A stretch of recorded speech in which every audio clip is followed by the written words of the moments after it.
सुरासुरा सेवित पाद पंकजा करे विराजत कमनीय पुस्तका विदेश्च पत्नी कमलासन प्रिया सरस्वती नृत्य तो वाची में सदा वसुदेव सुतं देवं कंस चाणूरमर्दनं देवकी परमानंदं कृष्णं वंदे जगद्गुरुं किरीटिनं गदिनं चक्रिणं च किरीटिनं गदिनं चक्रिणं च तेजो राशिं सर्वतो दीप्तिमन्तं तेजो राशिं सर्वतो दीप्तिमन्तं पश्यामि त्वां दुर्निरीक्ष्यं समन्तात् पश्यामि त्वां दुर्निरीक्ष्य समन्तात् दीप्तानलार्कद्युतिमप्रमेयम् दीप्तानलार्कद्युतिमप्रमेयम्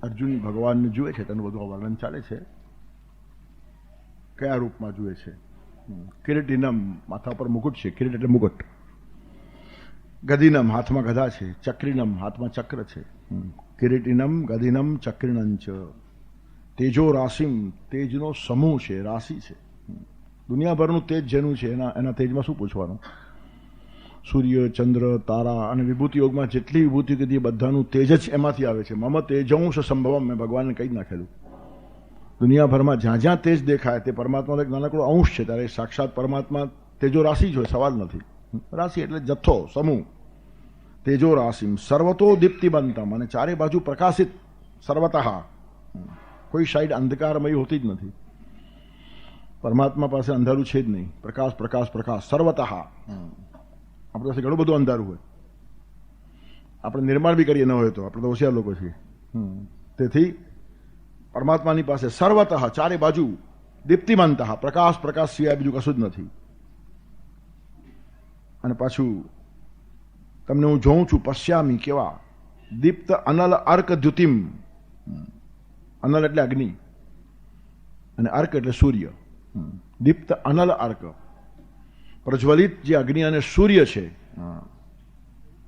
એનો જે પ્રકાશ એની જે દ્યુતિ છે એ પણ તમારામાં દેખાય છે અને આટલું જ નહીં દુર્નિરીક્ષ્યમ તમને જોવા અશક્ય છે બહુ મુશ્કેલ છે નિરીક્ષ એટલે જોવું ને દુર્નિરીક્ષ્ય જે જોવું અતિશય કઠણ છે આવું તમારું રૂપ છે અપ્રમેયમ ગમે એટલું કહું પણ એનું પ્રમાણ કરતો માપ ખબર પડે નહીં શબ્દો હંમેશા ટૂંકા પડે કોઈ પણ મહાન વસ્તુને જ્યારે વર્ણવી હોય ને ત્યારે શબ્દો એ બહુ જ કંગાલ સાધન છે ને છૂટકે એનો ઉપયોગ કરવો પડે પણ અનુભૂતિ કોઈ દિવસ અભિવ્યક્ત થતી જ નથી ગમે એટલા પ્રયત્નો થાય હું ઘણી વાર કહું છું અનુભવનું એક લેવલ હોય વિચારનું એક લેવલ હોય વાણીનું એક લેવલ હોય લખાણનું એક લેવલ હોય ને વર્તનનું એક લેવલ હોય આ બધું સૂક્ષ્મથી સ્થૂળ છે ને આમ સ્થૂળથી સૂક્ષ્મ છે વર્તન કરતાં લખાણ સારું થાય લખાણ કરતાં વાણી સારી આવે વાણી કરતાં વિચારો સારા વિચાર કરતાં અનુભૂતિ સૌથી શ્રેષ્ઠ હોય તેથી અનુભૂતિ જે છે એ બહુ જ મોટી વાત હોય અને એ જ્યારે વર્ણવવાની આવે ત્યારે હંમેશા ટૂંકી પડે તમારી ભૌતિક અનુભૂતિઓ પણ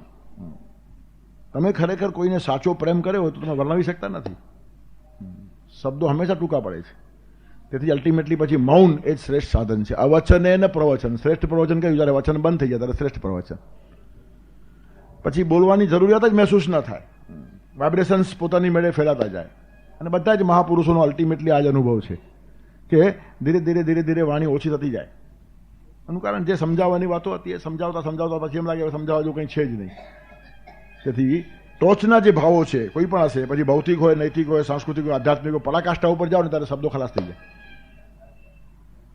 અને તેથી ઘણી વાર હું કહું છું કે શબ્દો સ્પર્શતા હોય આ વાણીની પરાકાષ્ઠા છે અને પછી સ્પર્શ બોલવા લાગે સ્પર્શની પરાકાષ્ઠા છે અક્ષર બોલ્યા વગર જ ઘણું બધું કહેવાય જાય અને આવા લોકો આશીર્વાદ આપવાને માટે યોગ્ય હોય છે જેનો સ્પર્શ બોલે છે શબ્દો કરતાં પણ પાવરફુલ જેનો સ્પર્શ હોય તેથી અપ્રમેયમ પ્રમેય એટલે માપસર, અપ્રમેય જેનું પ્રમેય આવે જ નહીં, પ્રમાણ આવે જ નહીં. અપરિમિત સોઈ અમિત જીવન ફલ પાવે. મિત નહીં, અમિત. પરમાત્મા પાસે જે માણસ ગયો તેને ફળ કેવા મળે? અમિત મળે. બાકી બધા માપસર મળે. દુનિયામાં બધે રેશનિંગ છે, જ્યાં જાઓ ત્યાં માપસર મળે. જોખીને તોલીને આ જ દુનિયા ચાલે છે. જોખવા તોલવામાં દુનિયા છે ને ત્યાં જ જોખમ છે, અને જોખવા તોલવાનું છૂટી જાય ત્યાં પરમાત્મા છે. અને પરમાત્મા સાથેનો સંબંધ થયો એટલે પછી માણસ પણ જોખે તોલે નહીં. પછી એ માણસ તોલી ના બોલે, બોલતો જ જાય. એનું કારણ વાણી પરમાત્માની છે. એ જોખી જોખીને ના આપે, એનું કારણ આપનારો પરમાત્મા છે. ઉપરથી જે જોરદાર પ્રવાહ આવતો એનો હાથ ટૂંકો હોય જ નહીં. તેથી અપ્રમેય પરમાત્મા જોડે જેનો સંપર્ક થયો તે માણસ પણ અપ્રમેય થઈ જાય. એનું કારણ એની શક્તિ જોડે પરમાત્માની શક્તિ આવીને ઊભી રહે. પરિણામ પછી એ માણસ પણ અપ્રમેય બની જાય. તેથી કોઈ પણ શ્રેષ્ઠ ભાવો છે, આ તો અતિશય શ્રેષ્ઠ ભાવ છે. વિશ્વરૂપ જોવું ખાવાના ખેલ નથી. સારી વાત છે. આજે આ ચિત્ર આવ્યું છે એમાં પણ બધું જ ભગવાનના અંતર્ગત આવી ગયું છે. વિશ્વરૂપની અંદર બધું સમાઈ જાય, આખી દુનિયા એમાં આવી જાય. ત્યારે કહેવાનું તાત્પર્ય કિરીટીનમ ગદિનમ ચક્રીનમ છે, આ બધું જે દેખાય છે તે અર્જુન બોલવાનો પ્રયત્ન કરે છે, પણ અર્જુનને પોતાને લાગે આ બધા ફાંફા છે, આ બધા હવાતિયા છે. ઠીક છે, હવે થોડું થોડું આપણે કહીએ. હા, કંઈક ઝલક આપો. ઝલક એટલે શું આપવાની? તમે કોઈ બગીચામાં ગયા હો ત્યાં બહુ સારા ફૂલો છે, સારા ફૂલો છે એમ તમે ફૂલની વાત કરી શકો, પણ ફૂલનો રંગ કેમ દેખાડશો? કદાચ રંગ પણ દેખાડશો, સુવાસ કેમ દેખાડશો? તમે સરસ ફૂલ સૂંઘીને આવ્યા અને પછી કોઈ પાસે એનું વર્ણન કરશો, શું કરશો? બહુ સારા ફૂલો હતા. ગુલાબી રંગ હતો, એ પેલા માણસ ગુલાબી રંગ જોયો તો એને ખબર પડે, તો ગુલાબી રંગ જ ખબર ન હોય તો મુશ્કેલી. અને એ ખબર હોય તો પણ સુગંધ બહુ સારી હતી, એ તો કહેવાની વાત જ રહી નથી. ત્યારે ફૂલમાં પાંખડી દેખાય, રંગ કદાચ દેખાય, પણ સુવાસ દેખાતી નથી ને એ જ મહત્વની હોય છે. સુગંધ વગરનું ફૂલ શું કામનું? પેલું કહે છે ને, हकीकत छुप नहीं सकती कभी झूठे उसूलों से और खुशबू आ नहीं सकती कभी कागज के फूलों से. હા, ખુશ્બુ વગરના ફૂલ એટલે કાગળના ફૂલ. તેમ અનુભૂતિની વાતો જે બધી જુદી છે, ખુશ્બુવાળી વાતો છે. જેમ સુવાસ દેખાડી શકાય નહીં, તેમ અનુભૂતિની અભિવ્યક્તિ કરવી અતિશય મુશ્કેલ છે. ત્યારે અપ્રમેયમ શબ્દ પણ અહીંયા બહુ મહત્વનો છે. ગમે એટલું કહીશ પણ હું કહી શકતો નથી, એમ અર્જુનની કબૂલાત છે. થોડું થોડું જોઉં છું તે બોલ્યા કરું છું. ભાંગ્યા તૂટ્યા શબ્દો. કિરીટિનમ, ભગવાન તમારા માથા પર મુકટ છે. ગદિનમ, હાથમાં ગદા છે, ચક્ર છે. દીપ્તિમંતમ સર્વતઃ, ચારે બાજુ પ્રકાશિત છો. તેજના રાશિ છો, તેજનો જથ્થો છે. આટલું જ નહીં, દીપ્ત અનલ અર્ક દ્યુતિ, પ્રજ્વલિત આવા અગ્નિ અને સૂર્યની દ્યુતિ તમારી પાસે છે. તમે દુર્નિરીક્ષ્ય છો, જોવા અતિશય મુશ્કેલ છો. જોવા છતાં પણ જોવું અઘરું છે. પ્રત્યક્ષ ઉભા હોય એટલે બધું આપણને ખબર પડે છે, એમ કારણ નથી. પ્રત્યક્ષ સામે ઉભેલા માણસને પણ ઓળખી શકતા નથી, તો પરમાત્માને ક્યાંથી ઓળખવાના હતા? તેથી સામે આવ્યા છતાં પણ દુર્નિરીક્ષ્ય, જોયા છતાં પણ નથી જોયું એમ લાગ્યા કરે. આટલું બધું જબરજસ્ત રૂપ છે. દુર્નિરીક્ષ્યમ, બહુ મુશ્કેલ છે. અને આટલું જ નહીં, અપ્રમેયમ, જેનું માપ નીકળી એવા તમને હું સમંતાત, ચારે બાજુ જોઉં છું. પશ્યામી, જો એમ ભગવાને કહ્યું. પશ્ય, તે જ વાત પકડીને અર્જુન પશ્યામી શબ્દ હંમેશા બોલતો રહે છે. હું જોઉં છું, જોવાની કોશિશ કરું છું, સમજવાની કોશિશ કરું છું, વર્ણવવાનો થોડો પ્રયત્ન કરું છું. એટલે ભગવાનના માથા ઉપર કિરીટ છે. કિરીટ એટલે મુકટ. મુકુટ એ શોભા છે. રાજમુકુટથી માણસ શોભે, પણ શોભે ક્યારે? મુકુટ એ જાહો જલાલી નહીં, જવાબદારીનું પ્રતીક છે, સમજાય ત્યારે. જાહોલ જલાલી માથે મુકુટ નથી, જવાબદારીનો તાજ છે. Uneasy lies the head that wears the crown.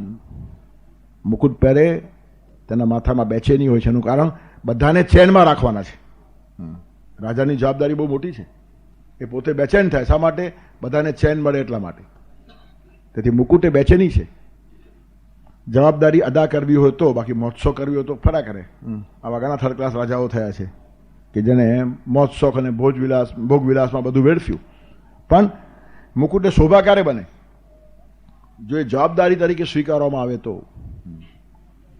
શિર મુકુટ કુંડલ તિલક ચારુ ઉદાર અંગ વિભૂષણમ.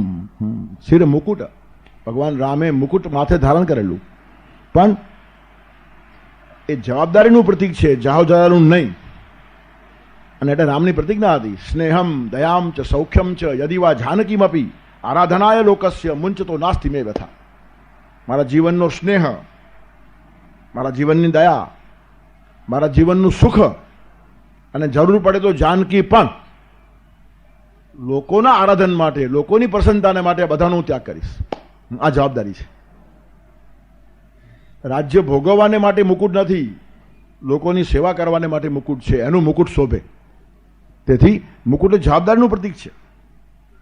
અને પરમાત્મા સૃષ્ટિના મુકુટ છે. એનું કારણ કેટલી બધી જવાબદારી પરમાત્મા નિભાવે છે, સ્વીકારે છે. પરમાત્માને ગાળ આપનાર માણસની જીભ પણ ભગવાન ચાલુ રાખે છે. આટલું ધ્યાન રાખે છે. એને જ આપેલી જીભથી એને ગાળ આપવાની છૂટ છે. તમારો પગાર ખાનારો માણસ તમને ગાળ આપી જોઈએ, લાત મારને કાઢી મૂકશો. ખાલી પગાર જ આપો છો, બીજું કંઈ આપતા નથી. પણ એ તો બધું જ આપે છે. જીવન આપે, તેજ આપે, ઉર્જા આપે, ખાધેલું પચાવે, લોહી બનાવે, છતાં ગાળ સહન કરવાની તાકાત છે. એની જીભ ભગવાન કાપતા નથી. કેટલાય નાસ્તિકો પ્રેમથી ભગવાનને ગાળ આપી શકે છે. એનું કારણ જવાબદારી સ્વીકારીને બેઠેલો માણસ એ બે જવાબદાર હોય જ નહીં. તેથી મુકુટ એ જાહો જલાલીનું નહીં, જવાબદારીનું પ્રતીક છે. ધ્યાનમાં આવવું જોઈએ. સુખોપભોગને માટે મુકુટ નથી, સેવાને માટે મુકુટ છે. મોજશોખને માટે મુકુટ નથી, મર્યાદા જાળવવાને માટે મુકુટ છે. તેથી મર્યાદા પુરુષોત્તમ રામ હતા. શાસન હાથમાં આવ્યા પછી મર્યાદા છોડી બહુ સહેલી છે. બેફામ થાય માણસ, ઉન્મત્ત આખલો બની જાય. અને તે વખતે ભાન રહેવું જોઈએ કે સત્તા મને સેવા કરવાને માટે મળી છે, તોફાન કરવાને માટે નહીં. શક્તિ વધ્યા પછી પણ એનો સંયમિત ઉપયોગ. વિદ્યા વિવાદાય ધનમ મદાય શક્તિમ પરેશામ પરિપીડનાય નહીં, જ્ઞાનાય દાનાય છે રક્ષણાય છે. જેની વિદ્યા જ્ઞાનને માટે છે, ધન દાનને માટે છે, શક્તિ બધાના રક્ષણ માટે છે, તેના માથા ઉપર મુકુટ શોભે. તેથી કિરીટિનમ, મુકુટ એ શોભાની વાત. શોભે, પણ શોભે ક્યારે? સમજદારી હોય તો. તેથી જવાબદારીનો તાજ છે. શિર મુકુટ કુંડલ તિલક ચાર ઉદાર અંગ વિભીષણમ આ જાનુભુજ સરચાપધર સંગ્રામ જીત ખરદૂષણમ. રઘુવંશી રાજાઓની આ પરંપરા હતી. એ લોકો રાજ્ય સ્વીકારતા હતા હંમેશા જવાબદારી તરીકે. અને બરાબર કાલિદાસ આજ વાતો લખતો આવે છે. રઘુવંશ ખોલીને વાંચો. રઘુ રાજા ગયા પછી અજ રાજા ગાદી ઉપર આવ્યો છે. અને ત્યાં કાલિદાસ લખે છે કે અજ રાજાએ રાજગાદીનો સ્વીકાર કર્યો. રાજગાદી કેવી હતી? ગમે તેવા પાપ કરીને પણ માણસ સ્વીકારી લે. સગા બાપનું ખૂન કરીને રાજ્યગાદી ઉપર આવનારા માણસો આપણને ઇતિહાસમાં ખબર છે. દુરિતઈ રપી કરતું આત્મસાત પ્રયતંતે નૃપસૂનવો હિયત. નૃપસૂનવા રાજાના દીકરાઓ દુરિતઈ રપી ગમે તેવા પાપ કરે. દુરિત એટલે પાપ. દુરિતઈ અપી કરતું આત્મસાત, પાપ કરીને પણ આત્મસાત કરે. રાજ્ય મેળવી લો, જે થવાનું જ થાય. દુરિતઈ રપી કરતું આત્મસાત પ્રયતંતે નૃપસૂનવો હિયત. બીજા રાજાઓ એના માટે પ્રયત્ન કરે છે, પણ અહીંયા તદુપસ્થિતમ અગ્રહિત અજહ. અહીંયા તો રાજ્ય આવી પડ્યું છે, મેળવવાનો પ્રયત્ન જ નથી. રઘુ રાજાએ સોંપ્યું, એનું કારણ મારી ઉંમર થઈ. વાનપ્રસ્થ થયા પછી દીકરાને સોંપીને ચાલે જવાની પરંપરા હતી. મારામારી થાય જ નહીં. કોઈ જાતના લોહી લુવાણ વગર સત્તાનું ટ્રાન્સફર ભારતમાં થયા જ કરે છે. તેથી ભારતીય સંસ્કૃતિની પરંપરા તૂટ્યા પછી આ બધા ઝઘડાઓ અને હલકાઈ શરૂ થઈ છે. બાકી ગુણવત સુતરોપિત આશ્રિય પરિણામે હિદલીપ વંશજામ પદવીમ તરુવલ્કવાસસામ પ્રયતામ સંયમિનામ પ્રભેદિતે. ગુણવત સુત આરોપિત આશ્રિય, પોતાના ગુણવાન દીકરાને બધું સોંપીને પરિણામે દિલીપ વંશજા, દિલીપના વંશમાં આવેલા રઘુવંશી રાજાઓ પદવીમ તરુવલ્કવાસસામ, વલ્કલ પહેરી લે, તપોવનમાં જઈને પોતાનું સાધના અધ્યયન છોકરાઓને કરાવે. આ બધા કામમાં લાગી જાય લોકો.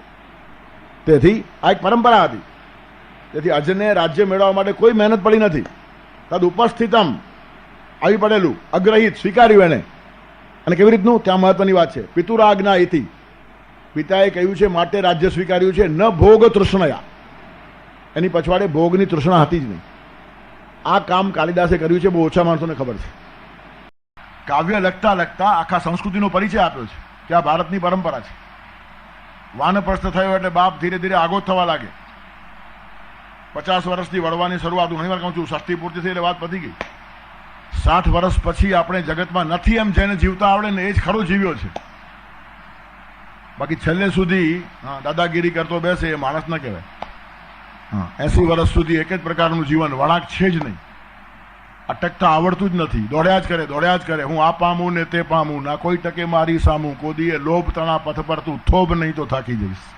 તેથી જીવનમાં જે વળાંક છે એ લેવાની કલ્પના એ રઘુ પાસે હતી. અને જવાબદારી તરીકે સ્વીકારવાની ભાવના જ પાસે હતી. આને કહેવાય રૂપાંતર. પિતા આટલા પ્રેમથી આપે છે અને દીકરો જવાબદારી તરીકે સ્વીકારે છે, મોત્સોક તરીકે નહીં. પિતુ આજ્ઞા ઇતિ ન ભોગ તૃષ્ણયા. ક્લિયર કટ કાલિદાસ લખે છે. કાલિદાસ સામે માથું આટલા માટે નમે છે, ખાલી કવિતાઓ જોડી છે એટલા માટે નહીં. એવા તો ઘણા કવિઓ જોડે છે. શબ્દો જોડવા જુદા છે અને જીવનનું દર્શન સાહિત્યના માધ્યમથી આપવું ને એ મોટા મોટી વાત છે. તેથી કાલિદાસે સંસ્કૃતિની બહુ મોટી સેવા કરી છે અને ન કરી હોય તો કાળ એને ઉભો પણ ના રાખે. જેટલું ગૌરવ કાલિદાસનું છે એટલું ગૌરવ ઓછા કવિઓનું છે. એનું કારણ બાય ધ વે બોલતા બોલતા એટલા બધા સૂત્રો અને એટલા બધા નિયમો એને મૂકી દીધા છે, ખબર પણ ના પડે. અને સાહિત્યના માધ્યમથી જે કહેવાય તે સરળતાથી કહેવાય. કાંતા સંમિત તયો ઉપદેશ યુજે. સાહિત્યની વ્યાખ્યામાં કાવ્ય પ્રકાશમાં મમત લખે છે કે કવિતા ઉપદેશ કેવી રીતે કરે? કાંતા સંમિત તયો. પત્ની જેમ ઉપદેશ કરે તેમ ઉપદેશ કરે. પત્નીના ઉપદેશમાં બોજો ન હોય, વ્યાખ્યાનકારના ઉપદેશમાં બોજો હોય. તેથી વ્યાખ્યાનકારોની જે અસર પડતી નથી તે પત્નીના શબ્દોની અસર પડે છે. એનું કારણ એની પછવાડે પ્રેમ છે અને સહજતા છે. અને એને જ ઘણી વાર હું ગામઠી ભાષામાં કહું છું, કવિતા અને વનિતા બંને હૃદયને સ્પર્શે છે અને હૃદયને સ્પર્શે તે ઉપદેશ સાચો. ત્યારે કવિતા પાસે આ તાકાત છે. તેથી કાંતા સંમિત થયો ઉપદેશ યુજે. ઉપદેશ તો આપે પણ કાંતા સંમિત થયો, કાંતાની જેમ, એટલે ખટકે નહીં, બોજો ન થતા તમને સાચી વાત કહી દે. તેથી રઘુએ આવું કર્યું, પ્રેમથી વાનપ્રસ્થ સ્વીકાર્યો અને અજને આપ્યું ને અજય પણ જવાબદારી તરીકે સ્વીકાર્યું. એનો અર્થ બધાએ આવું કરવું જોઈએ. તમે આવું કરો એમ નહીં કે, પણ આવું કરનારા માણસો સુખી થયા છે.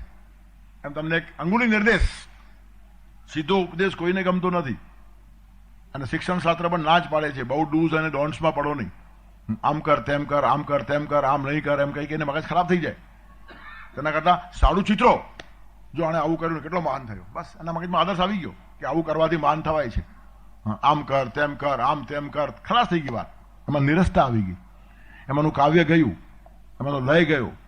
તેથી કાલિદાસે બહુ સરસ રીતે લખી નાખી એક વાત. કિરીટીનમ, મુગુટ એ બહુ જવાબદારીનું પ્રતીક છે. અને તરત કહે છે ગદિનમ ચક્રિનમ છે. મુકુટમાં શોભા તો છે જ, પણ શોભા ટકાવી હોય ને તો શક્તિ પણ હોવી જોઈએ. નબળા માણસોની શોભા ટકતી નથી. મને એક બહુ વાચાળ માણસ છે, હોશિયાર છે, પણ એક શબ્દ એને કોઈન કરેલો. કોઈન, રૂપાળો પાવૈયો. દેખાવડો છે પણ છે પાવૈયો, એટલે કંઈ થાય નહીં એનાથી. તો એની શોભા શું કામની? જે શોભાની પછવાડે શક્તિ નથી એ શોભા લાંબી ટકતી નથી. તેથી ભગવાન પાસે ખાલી મુકુટ નથી, પણ એ શોભા ટકાવવાની શક્તિ પણ છે. તેથી સૌંદર્ય હોય, વિચાર હોય કે સદગુણો હોય, શક્તિ વગર ટકતા નથી. ઘણી સારી સારી વાતો જગતમાં ખલાસ થઈ ગઈ છે શક્તિના અભાવે. રોમન કલ્ચર અને ગ્રીક કલ્ચર કેટલું મોટું હતું. આપણા ભારતની તોલે આવે આવી રીતનું તત્વજ્ઞાન ત્યાં પડેલું છે. ગ્રીક ફિલોસોફી એ પાયાની છે. સોક્રેટિસ, પ્લેટો, એરિસ્ટોટલ જેવા માણસો જ્યાં પાક્યા, પણ શક્તિની ઉપાસના નહીં કરી, હલકા માણસોએ એમને ચૂથી નાખ્યા. તમે જેમ સારા સારા વિચારો કરો છો ને એમ સાથે શક્તિ પણ હોવી જોઈએ. નબળા માણસોના સારા વિચારોને પણ જગતમાં કોઈ પૂછતું નથી. તેથી સૌંદર્યના રક્ષણ માટે પણ શક્તિ હોવી જોઈએ, સદગુણ રક્ષણ માટે પણ શક્તિ હોવી જોઈએ. તેથી ગદિનમ ચક્રિનમ. ત્યાં પણ જુઓ, શિર મુકુટ કુંડલ તિલક ચારુ ઉદાર અંગ વિભૂષણમ આજાનુભુજ સરચાપધર. ધનુષબાણ હાથમાં છે. તેથી ખાલી મુકુટ પહેરીને ચાલતું નથી, ધનુષબાણ જોઈએ. ખાલી કિરીટ રાખીને ચાલે નહીં, ગદા અને ચક્ર પણ જોઈએ. નહીં તો તમારા મુકુટ ઉડાડનારા ઘણા બેઠા છે. માથે મુકુટ પહેર્યો એટલે અમે ડાયા થયા એમ નહીં સમજો. મુકુટથી ચોક્કસ શોભા છે, પણ એ શોભા ટકાવવાની શક્તિ અને ક્ષમતા હોવી જોઈએ. અર્જુન ક્ષત્રિય માણસ છે, આ બધું સૂચે છે એને. નહીં તો રણ મેદાનમાં ઉભા રહીને વિશ્વરૂપ જોતા જોતા આટલી બુદ્ધિ ઠેકાણે રહેવી ખાવાના ખેલ નથી. અને આટલો બુદ્ધિમાન હોવા છતાં કે છે અપ્રમેયમ, કેવું મને શક્ય નથી. આ મોટા મોટી વાત છે. આપણને થોડું કહેતા આવડી જાય ને તો આપણા જેવું કોઈને કહેતા આવડતું નથી એમ લાગવા માંડે. અને આ માણસ આટલો બેલેન્સ છે. કુરુક્ષેત્રના મેદાનમાં, લડાઈના મેદાનમાં ઉભો છે, ગીતાનું તત્વજ્ઞાન સાંભળે છે, વિશ્વરૂપ જોઈને અતિશય અંજાઈ ગયો છે, કંઈ કહી શકતો નથી એમ નમ્રતા છે એની પાસે, અને છતાં આટલું બધું કહી શકે છે કે માથા ઉપર મુગુટ હોય તો પાછળ ગદા અને ચક્ર હોવા જ જોઈએ. તો તમે જવાબદારી અદા કરી શકો છો. તેથી આ છોકરાઓનો ખેલ નથી. નાના છોકરાઓ મુકુટ પહેરીને ગલીમાં રમતા હોય તેના જેવું આ નથી. એ તો બજારમાં આવા બબે નાના ઘણા મુકુટ રાખે છે, આમ છોકરાઓ ફરતા હોય બિચારા પહેરીને. એવા મુકુટની કોઈ કિંમત નથી. તેથી કિરીટિનમ ગદિનમ ચક્રિનમ એમ જો ગીતા કહેતી હશે તો તુલસીદાસ પણ કહે છે આ જાનું ભુજ સરચાપ ધર, અને ત્યાં પણ શિર મુકુટ કુંડલ તિલક ચાળું, ત્યાં પણ મુકુટની વાત આવી કે તરત પછવાડે સરચાપ ધર આવીને ઊભું જ રહ્યું છે. આ ભારતીય પરંપરા છે. ભારત પાસે એક ખુલ્લું દર્શન છે. તમે કોઈ પણ ઋષિ પાસે જાઓ, કોઈ સંત પાસે જાઓ, કોઈ અવતાર પાસે જાઓ, આચાર્ય પાસે જાઓ, કોઈ તમારે કન્ફ્યુઝન નહીં, એમ્બિગ્યુઇટી નહીં. કેટલાક વિચારો બહુ ક્લિયર છે. શક્તિ સંપન્ન જ માણસ હોવો જોઈએ. આપણા પૂજામાં અને કર્મકાંડમાં પણ ભગવાનને બોલાવ્યો તો એમને એમ નહીં બોલાવે. સાયુધમ સશક્તિકમ આવાયામી, તમે હથિયાર લઈને ભગવાન આવો. સાયુધમ, આયુધ એટલે હથિયાર, અને સશક્તિકમ, શક્તિ સાથે આવો. તેથી ભક્તિ માર્ગે ગયેલા માણસો, કર્મકાંડ કરનારા માણસો, પૂજા કરનારા માણસો પણ શક્તિ શૂન્ય નહીં હોવા જોઈએ. ભગવાન બધું કરશે એમ પરાડ મારીને બેસી જાય માણસોથી કંઈ કામ થાય નહીં. ભગવાન બધું કરશે ચોક્કસ, પણ તારા મારફત કરશે. હા, તને આપેલી શક્તિ કામે લગાડ, અને ખૂટશે તો વધારે આપવા ભગવાન તૈયાર છે. પણ તું જો હાલવા જ ન માગતો હશે તો ઋતે શ્રાંત ન સખ્યાએ દેવા, એમ સ્પષ્ટ વેદમાં કહ્યું છે. આળસુ માણસને મદદ કરવા ભગવાન પાસે ટાઈમ જ નથી. તમને આપેલી શક્તિ તમે વાપરતા ન હશો તો પરમાત્માને શું પડી છે? ગજેન્દ્ર મોક્ષની વાત કરતી વખતે ઘણા ભાગવતકારોને ખ્યાલ ન હોય, સમાજને આળસુ બનાવી નાખે. ગજેન્દ્ર ગમે એટલી મહેનત કરી, શું થયું? આખરે ભગવાને જ કર્યું ને, એટલે આપણે કંઈ કરવું નહીં. આવું નથી. ગજેન્દ્રે પોતાની બધી શક્તિ ખર્ચી નાખી ત્યારે જ ભગવાન આવ્યા છે એમ કેવું જોઈએ. આપણી પાસે રહેલી બધી શક્તિ ખર્ચવાની છે, તેના બદલે ઊંધું પ્રીચિંગ ચાલે. આપણે કંઈ કરવું નહીં, બેસો, ગજેન્દ્રે ઘણું કર્યું, શું વળ્યું? કરવાથી કંઈ વળે નહીં. આપણે બેસો નિરાંતે, 2 જાંબુ તમે ખાઓ, 2 જાંબુ હું ખાઉં, બાકી ભગવાન બધું કરશે. આનો કશો અર્થ નથી. ઋતે શ્રાંતસ્ય ન સખ્યાય દેવા, એટલે વૈદિક પરંપરાનો અભ્યાસ હોવો જોઈએ. વ્યાસપીઠ પર બેસાય નહીં એમને એમ. 2-4 વાર્તાઓ કહેતા આવડીને લોકરંજન થયું એટલે કે માણસ વક્તા થયો નથી. જીવનના મૂલ્યો ખલાસ થઈ જાય ખબર ના પડતા. તેથી ગજેન્દ્ર મોક્ષની વાર્તાથી જો સમાજ આળસુ બનતો હશે તો ભાગવત વાંચીને પણ પાપ થાય છે. વાંચનાર વંચાવનાર બંને પાપ કરે છે. અને આટલી જાગૃતિ સમાજમાં આવવી જોઈએ. જે ચિરંતન જીવન મૂલ્યો છે એને અનુરૂપ જો વાત ના કહેવાતી હોય તો માણસને વ્યાસપીઠ ઉપર બેસવાનું સાહસ પણ નહીં કરવું જોઈએ. એનું કારણ આ પણ જવાબદારીનું સ્થાન છે, જાહજાલાનું નહીં. તમને લોકો ઊંચા નથી બેસાડતા આમતા, એ ઊંચાઈ કેળવવી પડે. વ્યાસનું ગુડવિલ વાપરીને માણસ વ્યાસપીઠ બેસે છે. તેથી કોઈ પણ ખોટો સિદ્ધાંત સમાજમાં જાય તો કેટલું મોટું પાપ થાય. વિશ્વાસનું સ્થાન છે વ્યાસપીઠ. તેથી ખોટી વાતો સમાજમાં જાય તો પાછી ઉખાડવી મહેનત પડે. વર્ષોના વર્ષો જાય, સદીઓની સદીઓ જાય. ત્યારે કહેવાનું તાત્પર્ય શું છે? શક્તિ સંપન્ન જ રાષ્ટ્ર હોવું જોઈએ, શક્તિ સંપન્ન સમાજ હોવો જોઈએ, તો જ મુગુટ શોભે, નહીં તો મુગુટ ઉડી જાય. માથા પર ખાલી મુગુટ ધારણ કરવું એક તો જવાબદારી છે, અને બીજું જવાબદારી નિભાવવાની ક્ષમતા અને શક્તિ હોવી જોઈએ. તેથી કિરીટિનમ ગદિનમ ચક્રિનમ છે. ભગવાન તમારા માથે મુકુટ તો છે, મુકુટ શોભે છે. અરે ભગવાન પોતે જ મુકુટ છે, તેથી આખી દુનિયા શોભે છે. ભગવાન ન હોય તો શોભા શું છે? આપણા બધાની શોભા એના થકી છે. એકવાર જવા દો એને. એક દિવસ તમને ઘરમાં કોઈ રાખશે નહીં. અંદરથી રામ ગયો તો રામ બોલો ભાઈ રામ. તેથી કિરીટ એટલે મુકુટ એ શોભા છે. ત્યારે પરમાત્માએ તો મુકુટ ધારણ કર્યું છે, પણ આખા સૃષ્ટિના એ પોતે સરતાજ છે. એ પોતે જ તાજ છે, એ પોતે જ મુકુટ છે. અને જ્યાં સુધી એનું અસ્તિત્વ છે ત્યાં સુધી બધું શોભે છે. તમારું વ્યક્તિગત જીવન પણ ત્યાં સુધી શોભશે જ્યાં સુધી ભગવાનનું મુકુટ માથા ઉપર છે. વાસનાનું મુકુટ આવ્યું તો ખલાસ. બુદ્ધિની અંદર વાસના નિર્માણ થાય છે. કામો બુદ્ધા ઉદેતી, કામના બુદ્ધિમાં નિર્માણ થાય છે. પણ એ કામના કોની? પરમાત્માની કરી નાખો. કામના નિર્માણ આપણે કરી જ નથી. કામના વાસના બધું ભગવાનનું સર્જન છે. પણ ભગવાન માટેની કામના ખરાબ નથી. હલકી કામનાઓને જરા ઉર્ધ્વીકરણ કરો. કામ, ક્રોધ, લોભ એ 3 નરકના દ્વાર છે એમ ગીતા બી કે છે. કામ, ક્રોધ તથા લોભ તસ્માદે તત્રયમ ત્યજેત ત્રિવિધમ નરકસ્યેદમ દ્વારમ નાશનમ આત્મનઃ. આત્મના નાશનમ, તમને ખલાસ કરી નાખ્યા. નરકના 3 દ્વારના છે, કામ, ક્રોધ અને લોભ. પણ એના પર ભગવાનનો મુકુટ પહેરાવી દો, પછી કામ, ક્રોધ, લોભ ત્રણેય ફાયદા માટે થઈ જશે. કામ અસાવા ઈશ્વર ભજની, ક્રોધ અસાવા ઇન્દ્રિય દમની, અને હરિપ્રસાદ તીર્થગ્રહણી લોભ અપાર અસાવા. કોણ ના પાડે છે? કામના રાખો ભગવાનને મેળવવાની, કોઈ દિવસ નુકસાન નહીં થાય. ક્રોધ કરો ઇન્દ્રિય દમન ઉપર. મારી આંખને ખરાબ કેમ જુએ, ક્રોધ આવવો જોઈએ. મારા કાન હલકું કેમ સાંભળે, ક્રોધ આવવો જોઈએ. મારી જીભ ખરાબ કેમ બોલે, વિકાસ થશે. કોઈ દિવસ આ ક્રોધ નુકસાન નહીં કરે. આપણે ભલતી જ વાતો ઉપર ક્રોધ કરીએ છીએ. ક્રોધને વાપરતા આવડવું જોઈએ. યોજકસ તત્ર દુર્લભ. માણસો ખરાબ હોય છે એના કરતા કામ લેતા આવડતું નથી, એ મોટી વાત છે.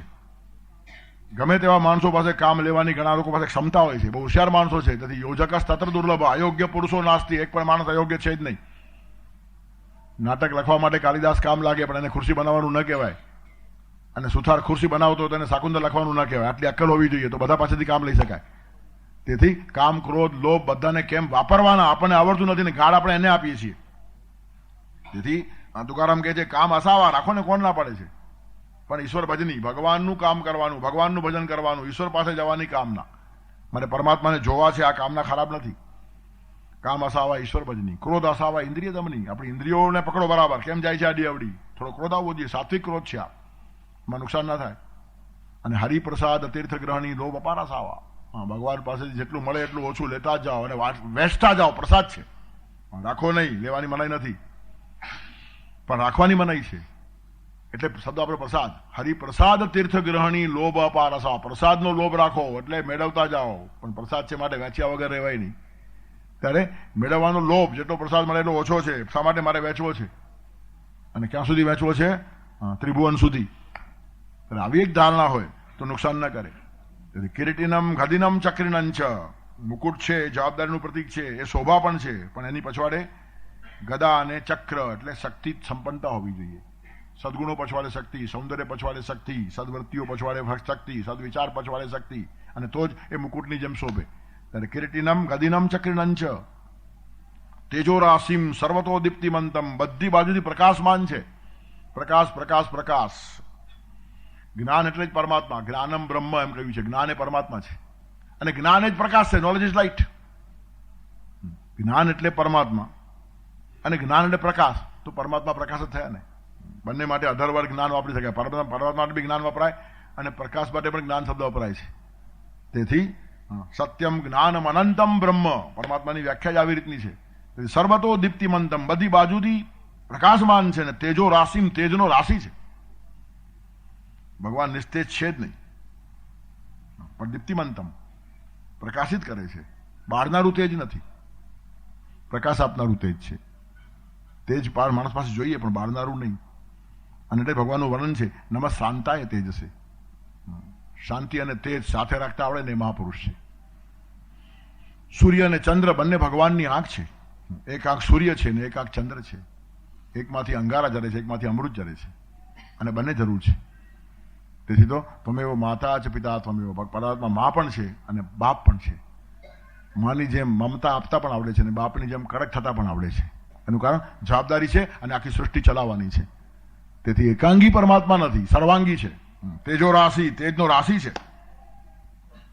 યદ્યધિપુતિ મત્સત્વમ શ્રીમદ ઉજિતમેવા તત્તમેવામ ગચ્છત્વમ મમ તેજો સંભવમ. એ જે ભગવાને કહ્યું છે તે અર્જુન અહીંયા પાછું રિપીટ કરે છે. દુનિયાભરનું બધું જ તેજ ભગવાન તમારો જ અંશ છે, તમારામાંથી જ પ્રગટેલું છે. તમે તેજનો રાશિ છો, પણ એ તેજ પ્રકાશ આપનારું છે.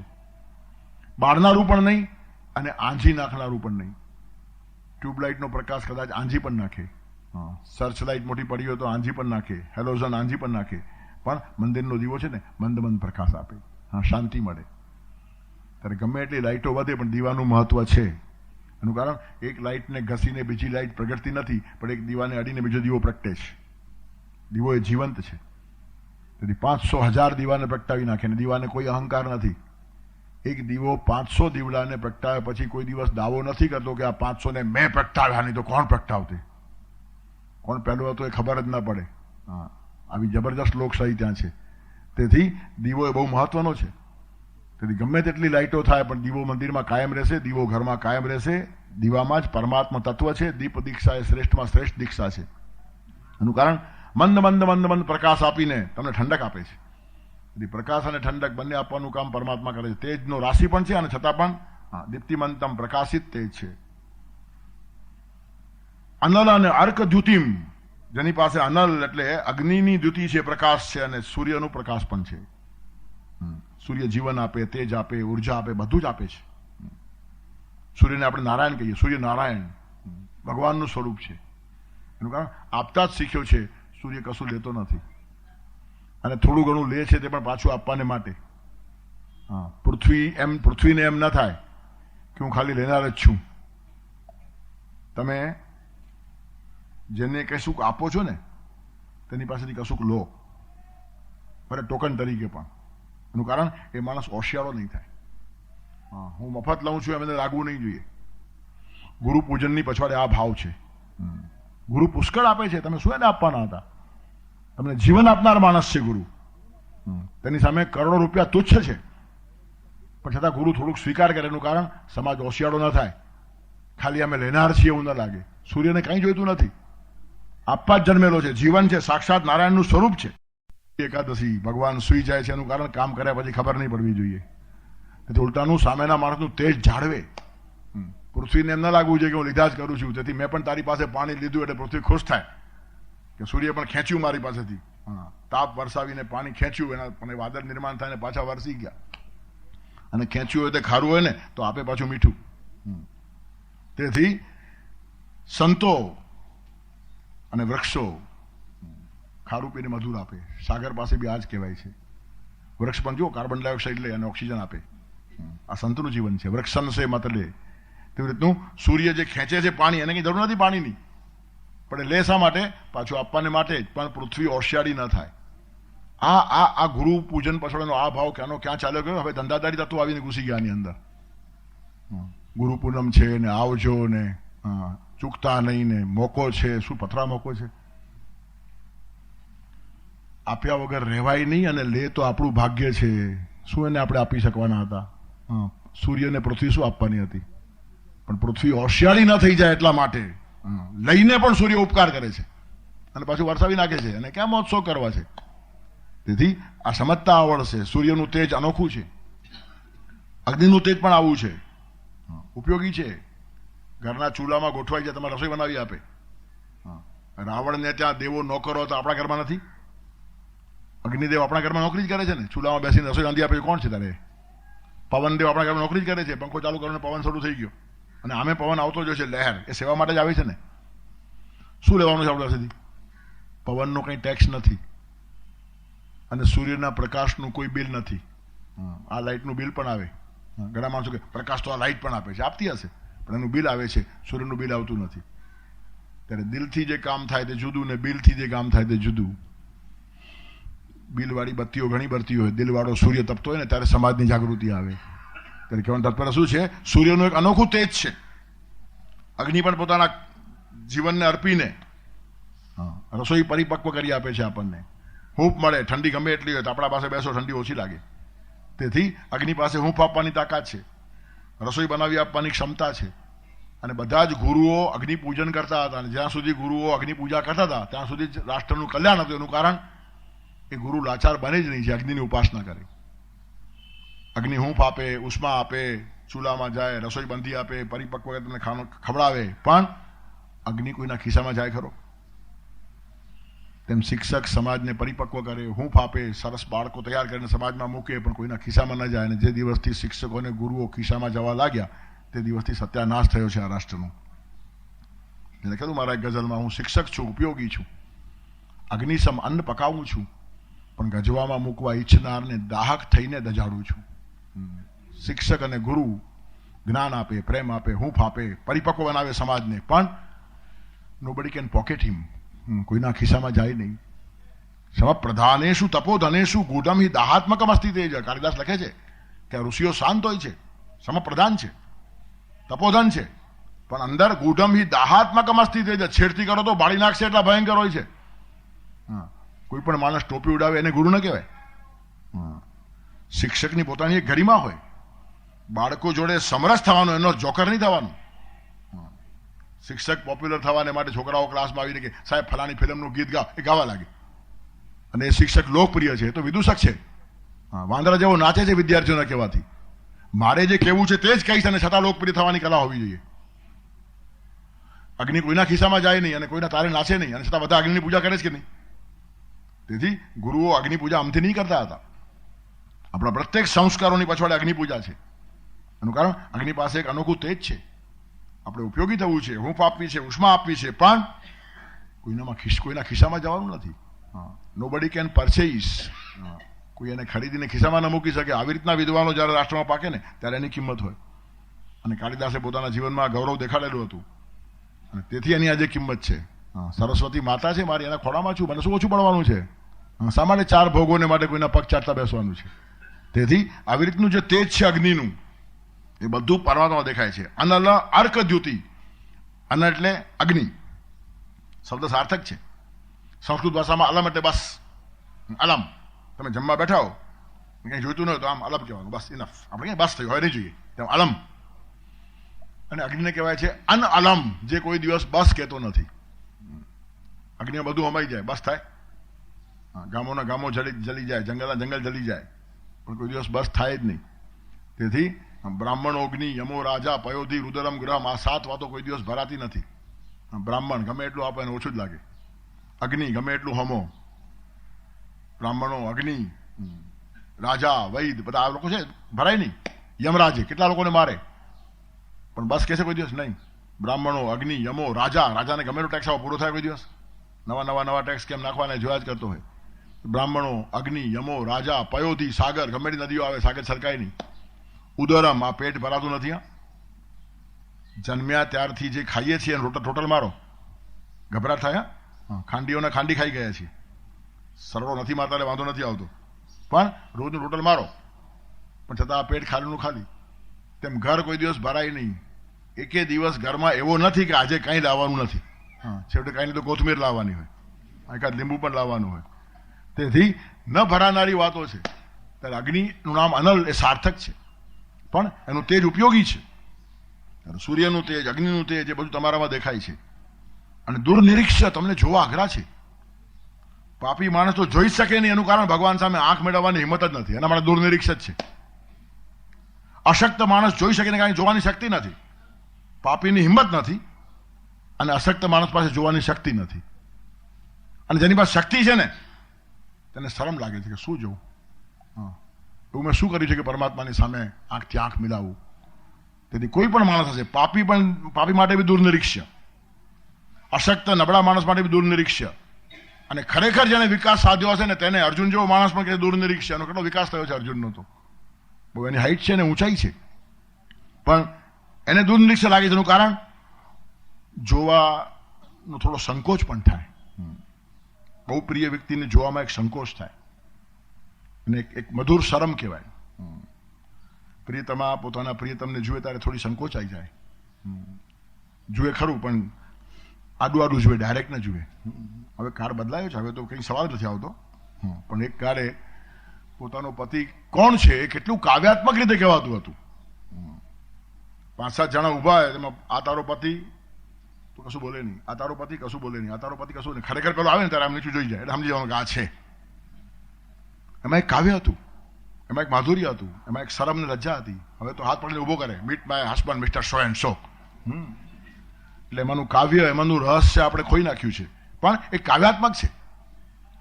વિશ્વેશ્વરસ્તુ સુધિયા ઘલિતેપી ભેદે ભાવેન ભક્તિ સહિત એને સમર્ચનીય. વિશ્વેશ્વર જોડે ભક્તનો ભેદ ઘડી ગયો છે, એક થઈ ગયા બંને પરમાત્મા, અને છતાં પણ ભાવ અને ભક્તિથી જ જોવાનું. આમ જોવામાં નગ્નતા ન હોવી જોઈએ. પરમાત્મા સામે ભક્ત જયારે જુએ છે ત્યારે ભાવે અને ભક્તિ સહિત એને, નહીં તો અતિ પરિચય થયા પછી ભાવ અને ભક્તિ જાય. પરમાત્મા જોડે એકરૂપ થઈ ગયેલો માણસ પણ જાણી જોઈને અંતરપાટ રાખે છે, વ્યવધાન રાખે છે. જોવાનો એક આનંદ છે. પ્રાણેશ્વરસ ચતુરયા મિલિતેપી ચિત્તે ચૈલાંચલ વ્યવહિતેન નિરીક્ષણીય. પ્રાણેશ્વર ચતુરયા મિલિતેપી ચિત્તે, ચતુર સ્ત્રી પ્રિયતમા હોય, એનું પ્રાણેશ્વર પતિ જોડે ચિત્ત મળી ગયું હોય ને તો પણ ચૈલાંચલમ, જરા સાડીના છેડાના આડમાંથી જુએ ને, એમાં એક કાવ્ય છે. ચૈલાંચલમ વ્યવહિતેન નિરીક્ષણીય. તેથી લજ્જાળુ સ્ત્રી પોતાના પતિને જેમ એક પડદો આડો રાખીને જુએ છે, તેમ ભક્ત ભગવાન જોડે એકરૂપ થઈ ગયો હોય તો પણ પડદો રાખીને જુએ છે. તેમાંથી આ પડદાની પ્રથા આવી છે. હવે આ પડદાઓ હલ્યા જ કરે છે, અંદરનો ભાવ ગયો. પડદો રાખીને જોવાની એક વાત છે, એમાં એક કાવ્ય છે. સીધો ચંદ્ર દેખાય તેના કરતા વાદળની પાછળ દેખાય બહુ સારો હોય છે. સીધો ચહેરો દેખાય તેના કરતા ઘૂંઘટમાંથી દેખાય તેની એક જુદી વાત હોય છે. એ જે રસિક માણસ છે એને ખ્યાલ આવે. કવિએ લખ્યું છે કે તમે તો લાજ કાઢીને કર્યું છે એવું કામણ કે રૂપાળા ને ઉગાડા મોં હવે જોવા નથી ગમતા. લાજમાં ને શરમમાં જે કાવ્ય છે, આપણે જીવનનો ચાર્મ જ ખોઈ બેઠા છીએ અને પોતાની જાતને એડવાન્સ માનીએ છીએ. પરદેશની અંદર સ્ત્રીઓ she walks and she smokes, cigarette ફૂકે છે. હવે શરમાય શું? જણીના મોઢા ઉપર ધુમાડો જાય. ત્યારે શરમ નથી અમારી સ્ત્રીઓમાં, એમ પરદેશના માણસો કહેતા હોય ત્યારે આપણને કહેવાનું મન થાય કે અમે તમારી પાસેથી ઘણું લઈએ છીએ, તમે થોડીક શરમ લો, અહીંયાથી ભારતમાંથી લેવા જેવી ચીજ છે. તમારા જીવનમાં એક કાવ્ય નિર્માણ થશે. તેથી ચૈલાંચલ વ્યવહિતેન નિરીક્ષણીય, ઘૂંઘટના પડદામાંથી જેમ પ્રિયતમનું મુખ જોવાય તેમ થોડો પડદો રાખીને ભગવાનને જોવાનો. દુર્નિરીક્ષ, ડાયરેક્ટ જોવું શક્ય જ નથી. તેથી કોઈ પણ કેટેગરીમાં ઊભા હશો, પાપી હશો તો જોવાની હિંમત નથી, અશક્ત હશો જોવાની શક્તિ નથી, અને પહોંચી ગયેલા હશો તો સંકોચ છે. તેથી દુર્નિરીક્ષમ. પણ દુર્નિરીક્ષ બધાને લાગુ પડે, અર્જુન સુધી. સામાન્ય કદાચ અર્જણીઓ ફરતો હોય ત્યાંથી માંડીને અર્જુન મેદાનમાં ઉભો છે, તે બધા માટે દુર્નિરીક્ષ મહત્વનું છે. તેથી કિરીટિનમ ગદિનમ ચક્રિનંચ તેજો રાશિમ સર્વતો દીપ્તિમંતમ પશ્યામી ત્વામ દુર્નિરીક્ષમ સમંતાત દીપ્તાનલાર્ક દ્યુતિમ અપ્રમેયમ. તમે અપ્રમેય છો. તમારું જે રૂપ છે એનું કોઈ માપ નથી, પ્રમાણ નથી, એની અભિવ્યક્તિ શક્ય જ નથી. એનું કારણ એ અનુભૂતિનો વિષય છે. જેમ બધું જ વર્ણવી શકાય પણ સુવાસ કોઈના હાથમાં આપી શકાતી નથી. એ સૂંઘવી જ પડે અને એની પાસે નાક હોવું જ જોઈએ. સુવાસ નાકથી જ ખબર પડે, શબ્દોથી ખબર ન પડે. ગમે એટલી સારી સુવાસ, ગમે એવી સારી મીઠાશ. ગુલાબ જાંબુ મીઠા છે, પેંડામાં પણ મીઠાશ છે, બરફીમાં પણ મીઠાશ છે, શ્રીખંડમાં પણ મીઠાશ છે, પણ બધાની મીઠાશમાં ફરક છે કે નહીં? કઈ આપે હિંમત કોઈનામાં? ચલો, શ્રીખંડની મીઠાશ એટલે આવી, ગુલાબ જાંબુની આવી, કહી શકાય જ નહીં. ગુલાબ જાંબુ એના મોઢામાં નાખવું જ પડે. ધેન યુ કેન રિયલાઇઝ કે આ મીઠાશમાં આ મીઠાશ શું ફરક છે. તેથી અનુભૂતિ સિવાય ખબર ના પડે સામાન્ય મીઠાઈની મીઠાશ પણ, તો પરમાત્માનું રૂપ ક્યાંથી ખબર પડે? તેથી આ પ્રમેયમ છે. બધા જ પ્રકારની તીખાશ છે, પણ કઈ તીખાશ? અનંત પ્રકારની તીખાશ હોય છે, અનંત પ્રકારની મીઠાશ હોય છે, અનંત પ્રકારની ખટાશ હોય છે. આમલીની ખટાશ જુદી અને લીંબુની ખટાશ જુદી. વર્ણવો જોઈએ. ખાટું છે, ખાટું છે કહો, આમલી ખાટી, લીંબુનો રસ બી ખાટો છે, પણ બંનેમાં ફરક છે. ખબર કેમ પડે? જીભ પર રાખો. તેમ અપ્રમેયમ એ અપ્રમેય છે. ખબર કેમ પડે? અનુભૂતિ થાય ત્યારે જ ખબર પડે. તેથી બધું કહીને પણ અર્જુન કહે છે કે કહી શકાતું નથી. એનું કારણ પ્રમેય નથી, પ્રમાણસર નથી, માપસર નથી. ત્યાર પછીના શ્લોકમાં જે કહ્યું છે એનું ચિંતન આવતા રવિવારે કરશું. આપણે બધાએ જ પહોંચવાનું છે.